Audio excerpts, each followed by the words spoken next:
ওমা, তোমার যখন বিয়ে হয় তখন তোমার বয়স কত ছিল? আমার বয়স ওই 15 হবে। আর বাবার বয়স কত ছিল? বাবার বয়স 22। ওমা, তাহলে তো আমার 23 বছর বয়স হয়ে গেল। এই কি বলছিস? কই কিছু না কিছু না। হ্যালো, কি হয়েছে? রিমা পালিয়ে গেছে?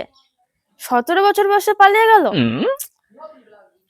ঠিকই হয়েছে পালিয়ে গেছে, মা বাবা তো কিছু বোঝে না। জানিস, আমার একটা বান্ধবী আছে, 23 বছর বয়স, মা বাবারা মনে করে 12 কি 13 বছর বয়স। মা বাবারা কিছুই বোঝে না আমরা কি বলতে চাই।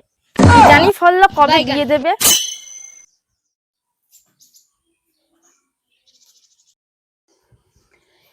না, বাজার থেকে আলু নিয়ে গেতো, আলু ফুরিয়ে গেছে, রান্না করবো। আমি তো বাজার করতে এসেছি, আমাকে দেখে তোমার তো আর কিছু মনে পড়ে না। এই কি মনে পড়বে না, কি মনে পড়বে, যা বাজার করে নেই।